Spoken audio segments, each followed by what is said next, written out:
بسم الله الرحمن الرحيم.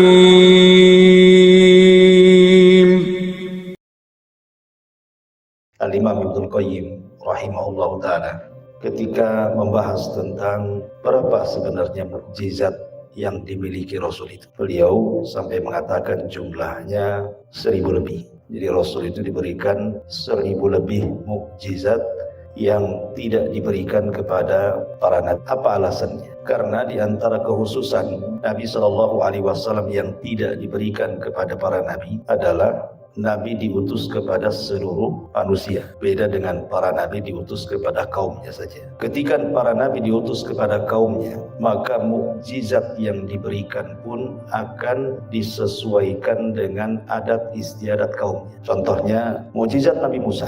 Adat istiadat kaumnya di zaman Nabi Musa, mereka suka mempelajari sihir. Sehingga mukjizat yang diberikan kepada Musa mirip-mirip sihir. Tapi bukan sihir dia mukjizat. Di antaranya tongkat bisa menjadi ular, kemudian tangan dimasukkan ke pesak jadi bercahaya gitu ya. Kemudian dipukulnya tongkat ke lautan jadi terbelah. Ataupun contoh yang lain, mukjizat yang diberikan kepada Isa bin Maryam. Karena di zaman itu kan zaman kejayaan perobatan. Banyak ditemukan obat-obatan sehingga mampu menyembuhkan banyak penyakit. Maka di antara mukjizat Nabi Isa adalah menyembuhkan penyakit. Bahkan ada yang lebih hebat, bisa menghidupkan orang mati dengan izin Allah. Kalau Nabi SAW berbeda. Nabi itu diutus kepada semua manusia. Yang adat istiadatnya satu daerah dengan daerah itu kan berbeda-beda. Satu negara itu dengan negara lain berbeda-beda. Sehingga wajar mukjizatnya itu bermacam-macam gitu ya. Kita urut dari mukjizat Nabi SAW, peristiwa Isra dan juga Mi'raj. Ini mukjizat besar bagi Nabi. Karena tidak pernah diberikan kepada para nabi yang lain. Hanya Nabi lah pernah di Isra Mi'rajkan Allah Subhanahu wa taala sampai di Sidratil Muntaha. Paling tinggi para nabi di langit ke-7.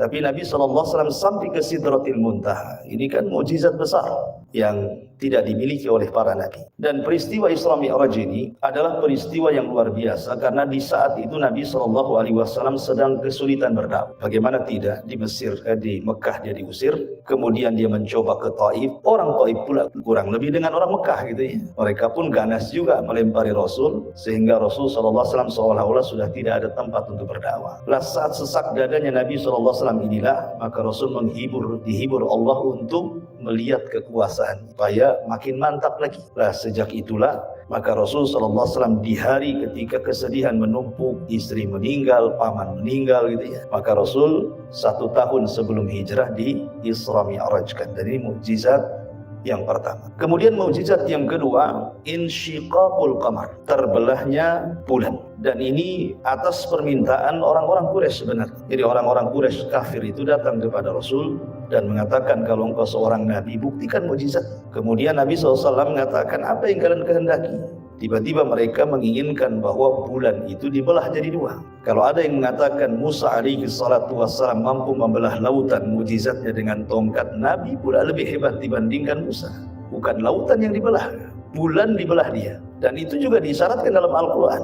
Iqtarabatis sa'atu wan syaqqal qamar. Ketika bulan terbelah menjadi 2, di mana potongannya, belahannya turun di atas Jabal Abi Qubais dan belahannya tetap di langit dan disaksikan seluruh manusia. Kalau mukjizatnya Nabi Musa kan yang disaksikan orang-orang yang hadir di situ saja kan, ketika terbelahnya lautan. Tetapi mukjizatnya Rasul disaksikan semua manusia, itu pun disangka sihir. Kemudian yang ketiga, nab'ul ma min baini asabihi, di mana keluar air memancar dari jari jemari Nabi SAW. Dan ini bukan kali pertama, berkali-kali peristiwa seperti ini. Dan itu sebagaimana dikisahkan oleh Jabir bin Abdullah ketika perjanjian Hudaybiyah. Air sedikit, untuk berwudu tidak cukup, minum pun tidak cukup. Akhirnya kemudian air yang tinggal 1 bejana itu oleh Nabi SAW dimasukkan jari-jarinya. Kemudian para sahabat wudu, orang sebanyak itu tidak habis-habis itu airnya. Keluar dari jari jemari Nabi SAW, dan ini juga salah satu mukjizat Nabi SAW. Kemudian berikutnya Haninul Jada'i, di mana mimbar tempat Rasul yang biasa naik di situ tiba-tiba menangis. Jadi kisahnya begini, ada seorang sahabat namanya Tamim ibn Aus Ad-Dari. Lah Tamim ibn Aus Ad-Dari ini punya keahlian. Dia kan dulunya Nasrani masuk Islam karena dia memang seorang pelaut. Jadi punya keahlian mampu membuat mungkin zaman sekarang di petromak gitu ya untuk cahaya ini. Kan gak ada listrik zaman ini. Dialah yang pertama menerangi Masjid Nabi. Kemudian dia karena pandai membuat perahu, jadi dia buatkan mimbar bagi Nabi. Sehingga karena Rasul sudah tidak lagi di pelepah kurma yang biasa beliau naik karena sudah ada mimbar baru. Jadi ketika Rasul kemudian perdana naik mimbar itu, tiba-tiba pelepah kurma yang biasa Rasul berdiri di situ menangis. Dan itu kedengaran para sahabat. Kemudian Nabi SAW turun, kemudian mengelus pelepah itu, kemudian diam. Dan menunjukkan bahwa ini mukjizat Nabi SAW, sampai kayu saja menangis gara-gara sudah tidak diinjak Rasul SAW untuk berkhutbah. Kemudian juga taslimul hajar, di mana bebatuan dan juga asjar, pepohonan, mengucapkan salam kepada Rasul. Dan peristiwa seperti ini bukan kali pertama, tapi berulang-ulang. Bahkan sebelum diangkat jadi Nabi pun, di mana batu dan juga pepohonan itu mengucapkan salam. Dan itu dilihat dari pengakuan Maisarah. Maisarah itu pembantu Khadijah, bukan perempuan. Maisarah itu laki-laki. Jadi Maisarah ini kan disuruh oleh Khadijah sebelum menikah, disuruh untuk menemani Rasul berdagang ke Syam. Dan Khadijah mengatakan kepada Maisarah, catat segala sesuatu peristiwa yang kau dapati selama berjalanmu dengan Muhammad itu. Lah, salah satu catatan yang dilaporkan kepada Khadijah adalah dia mengatakan, aku melihat sepanjang jalan mulai dari Mekah menuju Syam, awan menaungi kami dan kami tidak pernah kepanasan di padang pasir. Kemudian yang kedua, setiap melewati pepohonan dan juga bebatuan, maka terdengar suara salam kepada Nabi SAW. Dan itu juga menjadikan mukjizat. Mungkin bahasa para ulama, kalau keanehan sebelum diangkatnya beliau menjadi Nabi dan Rasul disebut irhasat namanya ya, irhasat. Tapi kalau sudah diangkat jadi Nabi dan Rasul disebut mukjizat. Tapi ada yang tidak membedakan, dua-duanya mukjizat. Dan sebelum diangkat menjadi Nabi dan Rasul saja sudah banyak keanehan gitu ya. Di antaranya perang Gadah gitu kan. 50 hari setelahnya lahirlah Nabi. Kemudian juga ketika diangkat menjadi anak susuan Halimah Sa'diyah gitu kan. Itu kan sepanjang perjalanan itu banyak keanehan tuh. Di mana Atan, unta kurus yang ditunggangi Halimah itu, padahal dia datang paling belakang, tiba-tiba pulang paling pertama sampai gitu ya. Untanya enggak capek, enggak lelah, karena yang menunggangi adalah calon seorang nabi. Kemudian juga di antara mukjizat beliau adalah himayatul malaikati lahu, di mana malaikat senantiasa menjaga Nabi. Suatu ketika Abu Jahal, Fir'aun umat ini, sesumbar di hadapan orang-orang Quraisy. Coba saja kalau kita lihat Muhammad sholat di hadapan Ka'bah, aku tunjang lehernya. Dan itu para pemuda orang-orang Quraisy rupanya baru ngomong begitu, betul-betul Rasulullah datang. Kemudian betul-betul sholat di Ka'bah situ. Jadi orang-orang ini menagih janji Abu Jahal. Abu Jahal, tadi kau ngomong apa tadi? Kalau si Muhammad itu sedang sholat dan posisinya sujud, kau akan tunjang lehernya. Dia sedang sholat tuh, betul-betul dilaksanakan sama Abu Jahal. Tiba-tiba mendekat Nabi SAW, kemudian hampir kakinya menginjak leher. Tiba-tiba dia terpental dengan sangat jauh sekali, dan dia pun ketakutan, sehingga dia tidak berani mendekat Rasul. Sehingga orang-orang kafir Quraisy, anak-anak muda di sekitar itu heran gitu. Ada apa? Apakah kau tidak jadi wahai Abu Jahal untuk menginjak leher si Muhammad itu? Ini pengakuan Abu Jahal sendiri. Dia mengatakan, aku tidak bisa. Fa inni ara'aitu la khandaqan wa haulan wa ajnihatan, kata dia. Demi Allah, aku tidak bisa mendekati dia karena antara diriku dan dirinya ada parit api yang sangat besar, menakutkan, dan seolah-olah aku dihempas sayap, kata Nabi SAW, laudana minni lahtatafannahul malaikatu udwan. Coba dia sekali lagi mendekati diriku, tentu malaikat akan mematah-matahkan semua badan dia. Dari sini turun ayat, ara'aita alladhi yanha abdan idza shalla, ara'aita in kana 'alal huda aw amara bittaqwa. Ini juga mukjizat Nabi SAW, penjagaan para malaikat. Kemudian juga di antara mukjizat Nabi SAW adalah sama'u li ahlil kubur. Rasul bisa mendengar atau diperdengarkan orang-orang yang diadab di kuburan. Jadi suatu ketika Rasul lewat, tiba-tiba kemudian ada dua kuburan itu, Nabi berhenti di situ. Sahabat heran gitu, ada apa? Rupanya Nabi SAW mengambil pelepah kurma yang masih basah, kemudian dibelah menjadi dua, kemudian ditancapkan satu di kuburan yang satunya dan satunya di kuburan yang satunya. Kemudian Rasul menceritakan, tadi aku mendengar suara dua orang ini sedang diadab dan berteriak-teriak kesakitan. Maka aku tancapkan pelepah ini, mudah-mudahan sebelum kering bisa meringankan azabnya, kata Rasul. Tetapi ini khususiah Nabi ya. Ini khususiah Nabi, jangan pula ditiru. Kemudian juga di antara mukjizat Rasul ihtijaj Jabal Uhud. Jadi suatu ketika Rasul bersama Abu Bakar dan Umar serta Utsman ibn Affan radhiyallahu anhu itu naik di atas Bukit Uhud. Tiba-tiba ada lini, ada gempa gitu ya. Bergegar itu Bukit Uhud itu. Jadi Nabi SAW tiba-tiba berhenti. Abu Bakar berhenti, Umar berhenti, Utsman juga berhenti. Karena bagaimanapun di atas gunung kemudian gempa kan takut nih kan. Tiba-tiba Rasul mengatakan, ya Uhud, tenang wahai Uhud, tenang. Fa inna 'alaika siddiqun wa syahidan. Di atas kamu ada siddiq, maksudnya Abu Bakar, dan ada 2 orang yang akan mati syahid. Dan betul rupanya Umar mati syahid, dibunuh oleh seorang Majusi, Abu Lu'lu. Dan Utsman juga mati syahid, dibunuh oleh kelompok Sabaiyah. Tapi lihat bagaimana Nabi SAW menenangkan bukit itu. Tiba-tiba kemudian bukit itu langsung tenang. Dan ini terulang ketika Rasul berada di Bukit Hira. Jadi 2 kali kejadiannya. Pertama di Bukit Uhud, yang kedua di Bukit Hira. Kasusnya sama. Kata Rasul, uskut ya Jabal, diam kau gunung. Tiba-tiba diam. Ini mukjizat Nabi SAW. Kemudian juga diantaranya adalah syifa'u ba'di ashabihi ala yadaihi biidnillah. Rasul bisa mengobati dengan kedua tangannya sahabat-sahabat Rasul. Dan ini beberapa kasus. Salah satunya adalah kasus dalam perang Uhud. Abi Qatadah radhiyallahu an pernah kemudian matanya kena pedang sehingga keluar kelopak matanya. Kemudian dipegang tuh. Kemudian menghadap Nabi SAW. Diambil lagi bola matanya, dimasukkan lagi. Kemudian kata sahabat, aku tidak pernah melihat mata seindah Abi Qatadah. Kemudian juga kisah Ali bin Abi Thalib dalam perang Khaybar.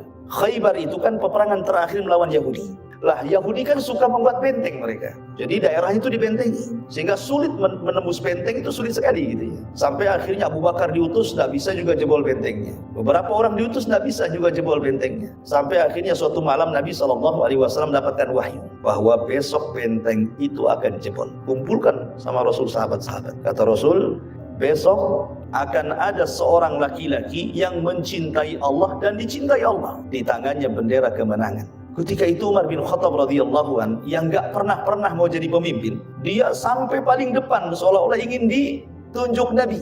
Kata Umar, demi Allah aku tidak mau jadi pemimpin kecuali hari itu. Kenapa?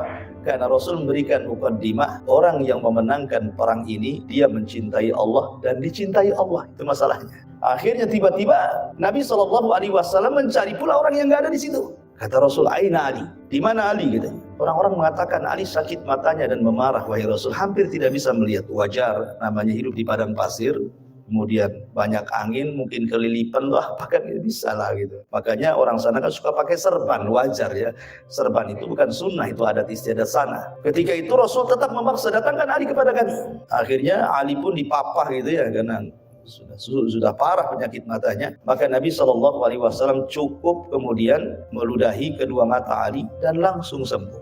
Wah, ini kan ludahnya Rasul jadi obat. Kemudian juga Nabi SAW mampu ru'yatu ashabihi min wara'i dhahri. Rasul itu bisa melihat ke belakang persis seperti melihat ke depan. Jadi seolah-olah punya mata di belakangnya itu. Rasul bisa melihat ke belakang walaupun dia tidak menengok seperti kita. Seperti umpamanya kasus ketika Abi Bakrah. Jadi Rasul sedang sholat berjamaah. Abi Bakrah ini hampir ketinggalan rakaat karena ketika masuk ke masjid orang sedang ruku. Karena dia takut tidak mendapatkan ruku, ketika baru sampai di pintu masjid dia sudah takbiratul ihram. Kemudian dia ruku, kemudian jalan sampai saf karena takut ketinggalan ruku masalahnya kan. Orang sudah ruku di sana. Kalau saya pamannya seorang sedang ruku mengarah ke sana mungkin sudah i'tidal kan, nggak keburu. Jadi karena takut ketinggalan ruku, jadi dari pintu masjid sudah Allahu Akbar, ruku dan jalan sampai ke saf. Sampai selesai sholat ikut salam. Kata Nabi SAW selesai sholat, siapa tadi yang jalan sambil ruku? Tiba-tiba Abi Bakrah mengatakan, ana ya Rasulullah, katanya. Maka Rasul mengatakan, zadakallahu hirsan wa la ta'ud. Semoga Allah menambah kesemangatan ibadahmu wahai Abi Bakrah, tapi jangan kau ulangi ya. Jangan kau ulangi gitu ya.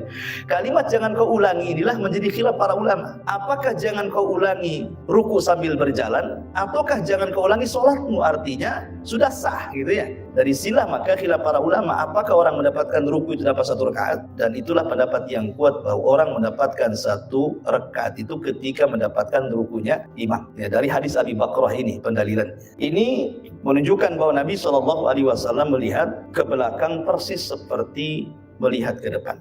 Kemudian juga di antara mukjizat Rasulullah tauqirul wahsyi lahu sallallahu alaihi wasallam wa ihtiramu. Bagaimana binatang menghargai Rasul. Imam Ahmad dalam musnadnya meriwayatkan satu hadis dari Anas bin Malik radhiyallahu anhu. Jadi suatu ketika Anas sedang dibonceng oleh Rasul di atas keledai. Jadi kendaraan Rasul itu kan kalau keseharian Rasul biasanya nunggang keledai. Tapi kalau agak jauh sedikit pakai kuda. Kalau jauh sekali pakai unta. Jadi keledai itu binatang yang paling sederhana. Begitulah kesederhanaan Nabi gitu. Jadi Nabi SAW suatu ketika membonceng Anas belusukan di ganggang kota Madinah. Tiba-tiba kemudian terlihat oleh seekor unta. Dikejar sama unta itu. Orang-orang sudah khawatir, kenapa unta itu mengejar Nabi? Tiba-tiba kemudian unta itu persis menghadang di depan keledai Rasul. Tiba-tiba sujud unta itu. Kemudian menangis. Sampai air matanya nampak di pipi unta tersebut. Maka Rasul langsung turun, kemudian mengusap air matanya. Kemudian Rasul berteriak, "Man sahib hadal jamal?" Siapa pemilik unta ini? Faja'a fatan minal ansar. Datang anak muda dari Ansar. "Ana ya Rasulullah, aku pemiliknya wahai Rasul."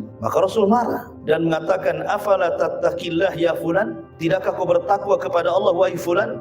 Allati mallakakallahu iyyaha, Allah sudah kuasakan unta itu kepadamu. Fa innahu syaka alayya, dia untamu mengadu kepada. Fa innaka tuji'uhu wa tut'ibuhu, engkau hanya bisa mempekerjakan tapi engkau tidak bisa mensejahterakan unta ini. Engkau membuat dia letih dan lapar. Unta saja paham kemana harus mengadu. Kadang-kadang kita ini persoalan-persoalan itu tidak paham. Padahal jelas aduan kita ini kepada Allah dan Rasulnya. Idza tanaza'tum fi syai'in farudduhu ila Allah wa Rasul. Kalau kalian bermasalah sebuah perkara, larikan perkara itu kepada Allah dan Rasulnya. Jangan pula lari ke adat pula. Lari ke perasaan, lari ke adat gitu ya. Walaupun adat itu bersinggungan dengan syariat, enggak peduli dibela-belanya gitu ya. Itulah Islam mengajarkan solusi terbaik itu kembali kepada Allah dan Rasulnya. Lo unta ini lo tidak paham apa, tidak berakal pun, tapi dia tahu kemana mengadu. Ini kan sebuah faedah bagi kita bahwa unta ini memberikan pelajaran kepada kita bahwa solusi dalam setiap permasalahan kita ini hanya ada pada Allah dan Rasulnya. Nah, ketika sahabat nih melihat unta ini sujud, protes mereka. Rasul, ini unta nggak berakal, dia sujud kepadamu. Harusnya kami yang berakal yang sujud kepadamu. Maka Rasul SAW mengatakan tidak. Lau amur an yasjud ahadun li ahadin la amartul mar'ata an tasjuda li zawjiha li idhami haqqiha. Kata Nabi SAW, kalau seandainya Allah perintahkan aku kalian sujud kepada yang lainnya, maka yang pertama kali ku perintahkan seorang istri sujud kepada suaminya karena besarnya haknya, tapi itu pun tidak diperintahkan. Kemudian juga selanjutnya nuzulul matar bidu'aihi Nabi sallallahu alaihi wasallam.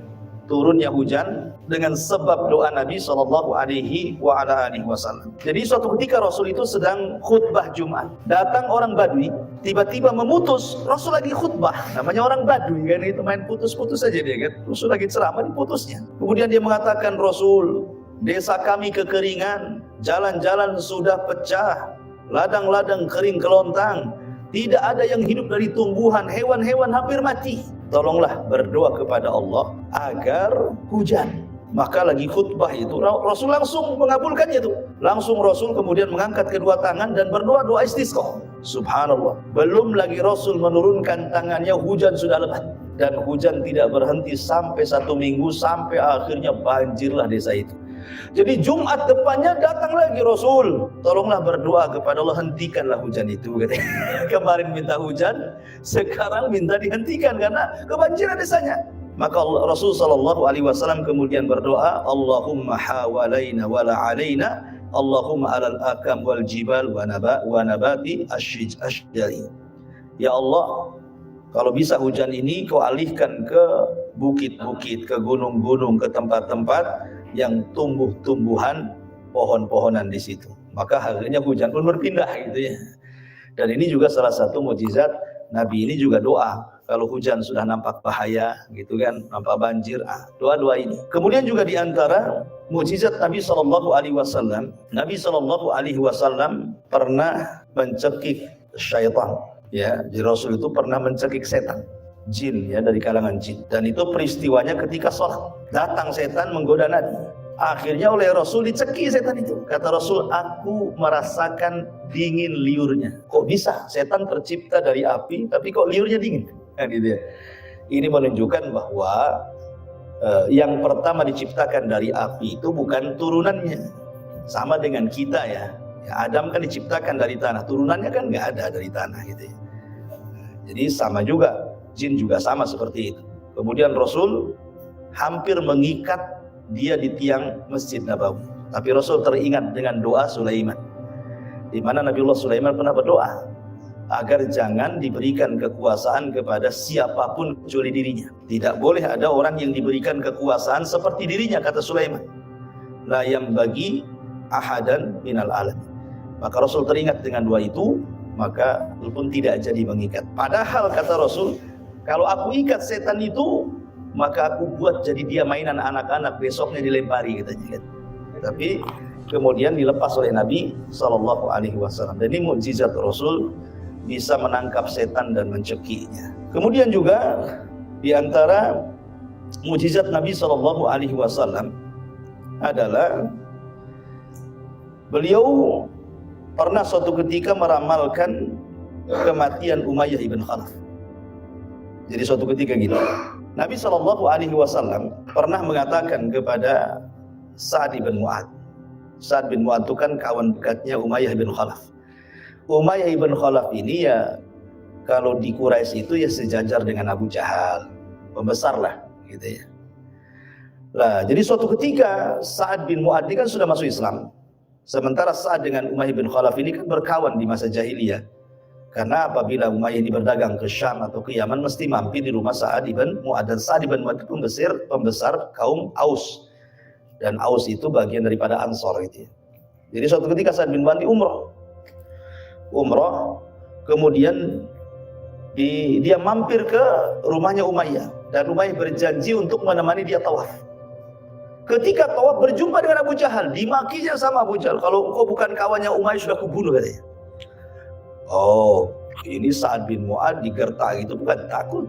Ya, dia pemimpin Aus. Coba saja, kalau kau bunuh aku katanya, kalian semua yang dagang dari Mekah ke Syam ataupun ke kota Yaman tidak ada satupun yang selamat, baik harta atau jiwanya. Ditantang balik gitu ya. Akhirnya kemudian sebelum pulang Sa'ad ibn Mu'ad menyampaikan kepada Umayyah bahwa kau akan mati di luar haram. Itu Nabi yang ngomong gitu.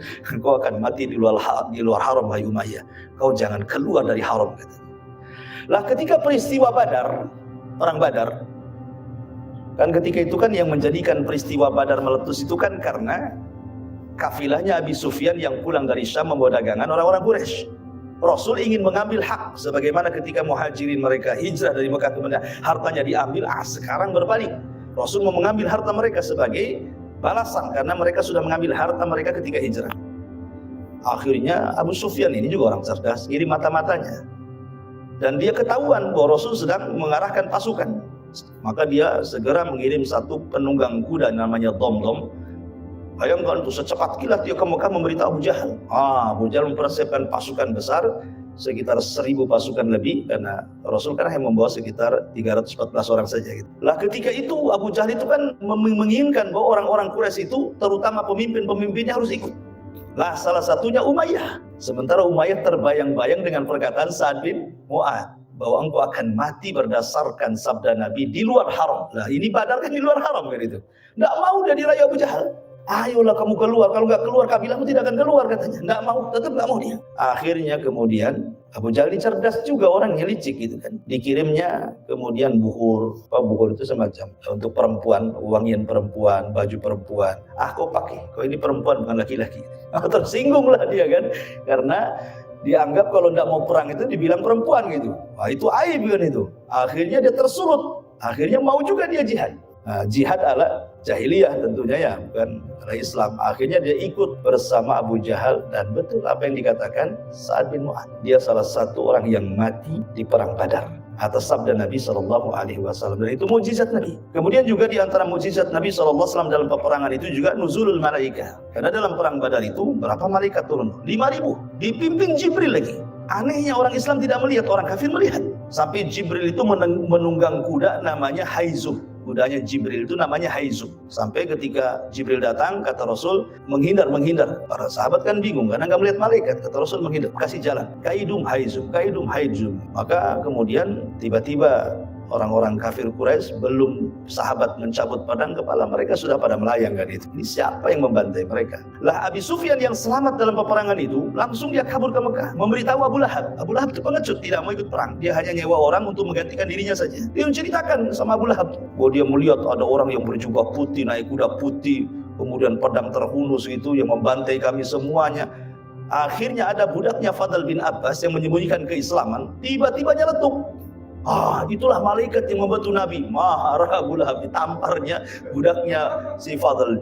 Kau mendukung dia ya katanya. Pulang budaknya Fadl ini lapor sama istrinya Fadl. Marah istrinya Fadl ini karena dipukul budaknya Abu Jahal. Ambil ini kayu, dicarinya Abu Lahab, sudah ketemu, dipentung kepalanya sampai berdarah. Kau sudah menampar budak, wah sekarang kau pentung kepala.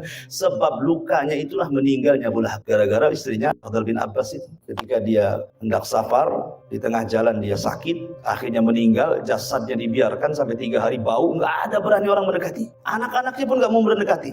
Terpaksa dilempari batu. Itulah batu itu kuburannya. Itulah Abu Lahab. Ya, artinya bahwa salah satu mukjizat Rasul turunnya para malaikat di peperangan. Kemudian juga di antara mukjizat Nabi SAW adalah Nabi SAW menceritakan tentang perang Mu'tah. Orang Romawi ini tentaranya banyak. Itu gara-gara apa?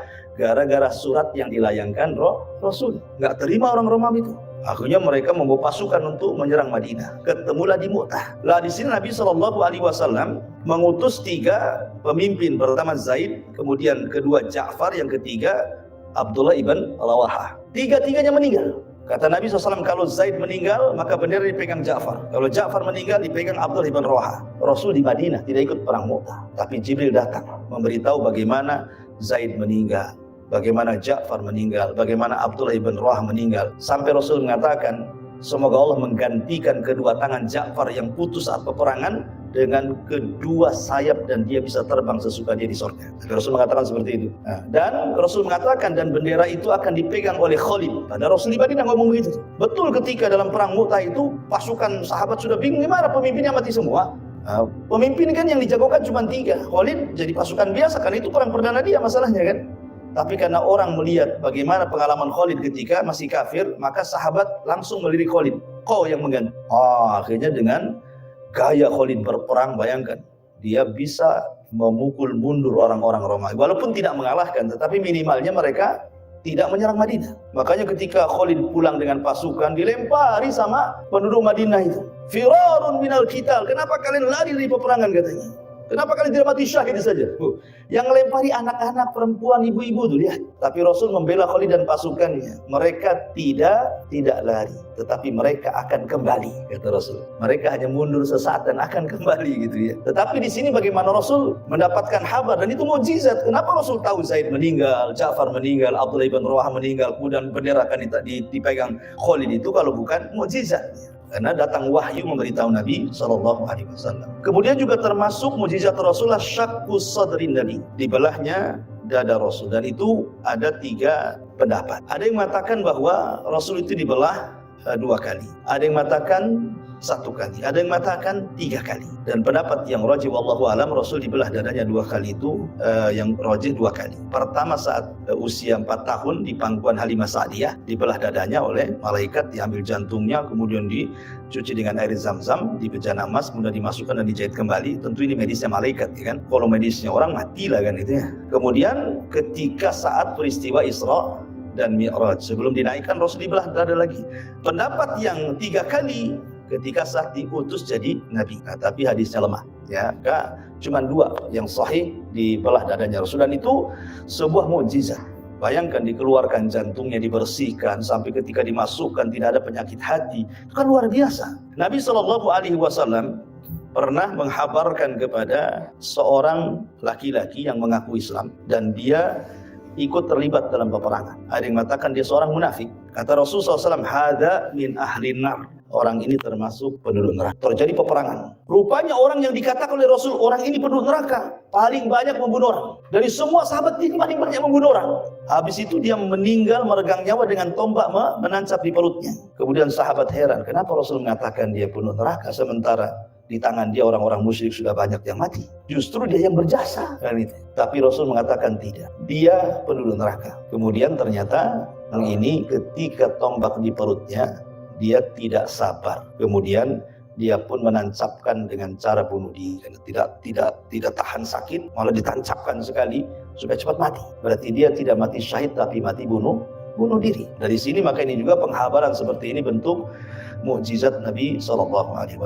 Kemudian juga di antara mukjizat Nabi SAW adalah Rasul pernah menghabarkan tentang sosok laki-laki. Rasul tidak pernah melihat, namanya Uwais ibn Amir al-Qarani. Kata Rasul, siapa di antara kalian yang berjumpa dengan Uwais ibn Amir al-Qarani, mintalah doanya. Karena orang ini lau aqsama 'ala Allah la abarrah. Kalau dia sudah bersumpah kepada Allah, doa apa saja dikabulkan. Rasul tidak pernah berjumpa dengan Uwais. Uwais pun tidak berjumpa dengan Nabi. Padahal hidup satu zaman.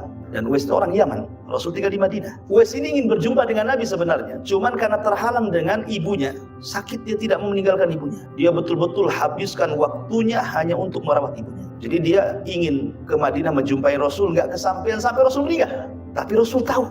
Kata Rasul, kalau kalian berjumpa dengan Uwais ibn Amir al-Qarani, dulu dia punya penyakit albino, kalau sembuhkan tinggal 1 dirham sebagai sisa dari penyakit itu. Sebagai tandanya kalau ingin ketemu, cari dia punya tanda ini. Dulu punya penyakit albino, disisakan 1 dinar saja di badannya. Lah, para sahabat bingung siapa Uwais ini? Umar, Utsman, Ali, semua para sahabat. Siapa hebat kali Uwais ini? Padahal dia bukan sahabat. Dia tabi'in. Karena tidak berjumpa dengan Nabi. Rasul menghabarkan tentang Uwais kan. Nah ini kan mukjizat.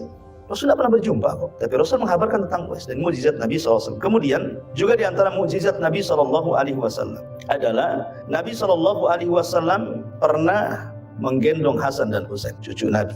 Kemudian Hasan dan Husain ini salah satu dari 2 cucuku ini, kata Rasul, akan ada yang mendamaikan kekuatan kaum muslimin yang sedang berhadapan-hadapan dan siap bunuh-bunuhan katanya. Rupanya betul. Di saat Khalifah Abu Bakar sudah nggak ada, Umar sudah nggak ada, Utsman meninggal. Di sini mulai cekcok. Ada fitnah perang antara kaum muslimin. Kubu Muawiyah dan kubu Ali. Ketika Ali meninggal, tahtanya jatuh ke tangan Hasan. Hasan lebih banyak dukungannya dibandingkan bapaknya. Kalau dia mau menyerang Muawiyah menang. Tetapi Hasan tidak mau. Dia ingin berdamai. Dia serahkan kekuasaannya kepada Muawiyah. Dia tidak menjadi khalifah. Hanya 6 bulan saja dia mimpin. Dan ketika itu disebut Amul Jamaah. Dan betul sabda Nabi, di antara 2 cucuku ada yang mendamaikan. Kalau Hasan ketika itu terhasut, tidak boleh menyerahkan, perang tuh. Bisa bunuh-bunuhan tuh. Hasan udah banyak orang-orang Kufah dukungan dibandingkan di masa itu. Tetapi Hasan tidak mau, sudah tahu ini akan banyak korban. Sudahlah, akhirnya persis seperti sabda Rasul, khilafah kenabian itu 30 tahun. Setelah itu tidak ada khilafah nubuah, yang ada mulkun wa rahmah. Kerajaan tetapi diliputi rahmat. Nah, raja pertama ini Muawiyah bin Abi Sufyan. Kemudian juga Rasul memprediksi dengan wahyu tentunya kematian Utsman. Ya, Utsman bin Affan itu kan sudah diprediksi sama Nabi. Ketika Abu Bakar masuk, kata Rasul, habarkan kepada Abu Bakar, dia di sorga. Umar masuk, kata Rasul, habarkan kepada Umar, dia di sorga. Utsman masuk, kata Rasul, habarkan dia di sorga. Tetapi, ada tetapinya. Fa'abshirhu bil jannah ala balwa tusibu, kata Rasul. Habar gembirakan kepada Utsman, dia akan masuk sorga, tapi dia akan mendapatkan masalah besar, kata Rasul gitu ya. Akan dapat musibah besar dia. Dan Allah sudah memberikan baju kekhilafahan, kalau ada yang merebut, jangan kau lepaskan, kata Rasul. Dan betul, ketika itu datang orang-orang Sabaiyah, meminta agar Utsman turun atau mati. Tapi dia teringat dengan sabda Rasul, engkau akan diberikan baju kekhilafahan, kalau ada yang mencabut, jangan kau lepas, walaupun sampai mati. Akhirnya meninggal Utsman, karena mempertahankan selaku pemimpin. Dan itu kebijakan Utsman. Seandainya Utsman bin Affan ketika itu melepas kepemimpinan, maka kepemimpinan akan menjadi mainan. Kemudian di antara mukjizat Nabi SAW juga adalah Nabi SAW menghabarkan tentang kematian Ammar bin Yasir. Ammar ibn Yasir. Jadi ketika Rasul sampai di Madinah sedang membuat Masjid Nabawi, kan gotong royong itu ya. ngangkat batu satu. Lah Ammar bin Yasir ini bukan satu batu yang diangkat. Kalau orang itu satu batu, dia 3 batu dia diangkat. Karena kuat Ammar itu fisiknya, Ammar bin Yasir itu. Maka Rasul mengatakan kepada Ammar bin Yasir, ya Ammar, dipujinya habis, tapi di ujung-ujungnya Rasul mengatakan sataqtulu kafiatun bagi, hei Ammar, nanti ku akan dibunuh para pemberontak, katanya. Rupanya betul, ketika terjadi perang antara Muawiyah dengan Ali, Ammar meninggal dalam perang Siffin, dan Ammar di kubu siapa? Di kubu Ali, menunjukkan pemberontaknya siapa? Muawiyah. Tetapi di sini, walaupun Muawiyah dianggap pemberontak, tetapi kita tidak bisa mencela Muawiyah, karena Muawiyah sahabat Nabi. Muawiyah penulis wahyu Nabi. Dia melakukan seperti itu karena ijtihad. Seorang mujtahid apabila berijtihad salah tetap dapat pahala. Kemudian juga Nabi SAW menghabarkan tentang Handalah. Handalah itu yang meninggal dalam perang belum mandi junub. Jadi habis menggauli istrinya, tiba-tiba datang panggilan jihad. Ya khailallah irkabu, hei kuda-kuda Allah, bersiaplah perang. Belum sempat mandi junub, udah baris. Akhirnya mati dalam peperangan, mati syahid. Kata Rasul, Handalah ghasilul malaik. Dia jasadnya sedang dimandi besarkan para malaikat. Disebut ghasilul malaikah. Luar biasa. Dan itu mukjizat Rasul, mampu menghabarkan perkara-perkara yang gaib. Kemudian juga di antara mukjizat Nabi SAW adalah tentang kisah Khabbab bin Arat. Jadi Khabbab bin Arat itu kan dibeli oleh tuannya karena dia seorang pandai besi. Tuannya itu punya bengkel pembuatan senjata. Akhirnya nyari budak, dapatlah Khabbab di pasar Ukat. Karena dilihatnya Khabbab ini orangnya kebal, kekar gitu ya, bisalah untuk bekerja di pandai besi. Dibeli. Jadi ketika dia jadi pandai besi, bekerja kepada tuannya, Allah takdirkan Khabbab ini tertarik masuk Islam. Ketahuan sama tuannya. Setiap hari disiksa dengan cara apa? Dibakarkan besi, kemudian disundut semua badannya, tidak ada satupun badan tersisa kecuali ada sundutan besi. Khabbab bin Arat akhirnya nggak tahan karena hari-hari disundut besi, kayak kita disundut rokok gitu ya, kan panas sekali. Hari-hari seperti itu, siapa yang tahan? Akhirnya dia datang kepada Rasulullah. Rasul sedang bersandar di kiswah Ka'bah. Kemudian dia mengatakan, ya Rasulullah, ala taranana, tidak kau iba melihat kami? Kata Nabi SAW, ada apa wahai Khabbab? Maka Khabbab mengatakan, ya Rasulullah, ala tad'u lana, ala tastamthir lana. Rasul berdoalah kepada Allah agar Allah menyegerakan kemenangan bagi kita. Saya sudah lelah, sudah capek seperti ini. Tapi Rasul mengatakan, ya Khabbab, diingatkan tentang umat dulu, kata Rasul. Dulu loh ada orang dikubur hidup-hidup, mereka tidak meninggalkan keimanan. Ada yang digergaji badannya jadi 2 seperti Ashabul Ukhdud itu, kisah Ashabul Ukhdud itu kan, tidak meninggalkan agamanya. Ada disisir dengan sisir besi sampai tulang dengan dagingnya terpisah, pun mereka kokoh dengan keimanan mereka. Ya Khabbab, kau tergesa-gesa, nanti loh akan ada kemenangan. Sampai orang berjalan dari Son'a ke Hadral Maut tidak takut kecuali kepada Allah. Sampai diucapkan seperti itu, dan betul menjadi sebuah kenyataan. Hadral Maut, Son'a itu kan kinayah daripada negeri Yaman. Negeri Yaman semua Islam, dan itu menunjukkan bahwa mukjizat Nabi SAW. Kemenangan itu sudah terjadi, bukan hanya di Yaman saja, sampai ke Syam itu menyebar sampai ke sini. Bahkan Rasul pernah diperlihatkan ujung timur, ujung barat, selatan dan utara kan. Dan itu menunjukkan bahwa Islam akan sampai ke ujung-ujung itu. Dan ini sekarang sudah menjadi kenyataan. Di semua benua ada Islam. Sampai ke sini Islam.